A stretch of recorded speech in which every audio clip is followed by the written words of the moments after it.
Hi, I'm Ramsey Bergeron of Bergeron Personal Training here in Scottsdale, Arizona. And today I'm going to teach you how to read the nutritional information on the food that you're eating. 70% of the results that you're going to get are going to come from your diet. So even if you're exercising every day, if you aren't fueling correctly, you're not going to get any results. So I'm going to show you where in the packaging to look for that nutritional information, what's the important information on there that you need to see, and what are the buzzwords that you may find in the front of the packaging that really don't mean anything. So while I'm driving to the grocery store to show you some things, I'm going to talk about some buzzwords that don't mean anything on the way.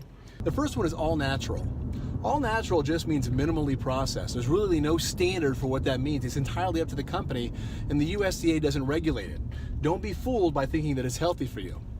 The second is gluten-free. Unless you have celiac disease, gluten really has no impact in your diet.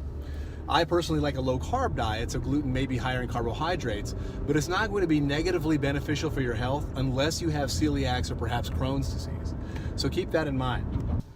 Another buzzword you want to be careful about is low fat or no fat. Usually foods that are lower in fat are also a lot higher in carbohydrates, which can really affect your blood sugar. When you're buying your poultry or even pork, if you see hormone-free, that means nothing. Hormones have actually been banned for poultry and pork in the country for a while. So all poultry you're going to get is going to be hormone-free. So that's a buzzword. Don't let it fool you. All right, walking through the grocery store now, we're going to find some different food items and look at the nutritional information. So one of the things we're going to talk about is the sugar content of food and what it means when you see different numbers on there. So we're going to look at one now and look at the sugar content. So when you see a package of food like this, it can be a little misleading. You see down here the nutritional information on the front. That's not really the nutritional information in full for the packaging or what the FDA requires. To get that, you got to flip it over to the back here and look. This is what the standard nutritional facts information looks like for food.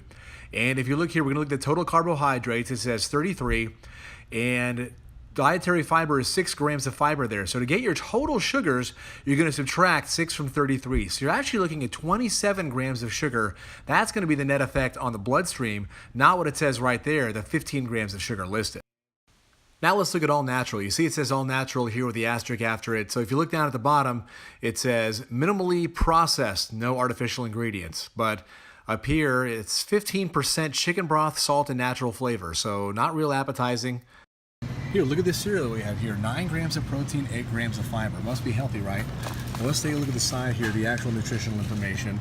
Total carbohydrates, 38 per serving. Only 8 of that's fiber.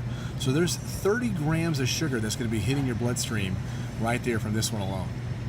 There's another great example up here of the whole thing with hormones added to foods. So if you look at this bacon, it says pork raised without added hormones, but then look underneath it. Federal regulations prohibit the use of hormones in pork. So that is absolutely worthless if that's even on the packaging. I hope you learned something today.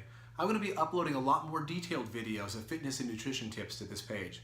Also, feel free to check out my webpage at www.bergerontraining.com.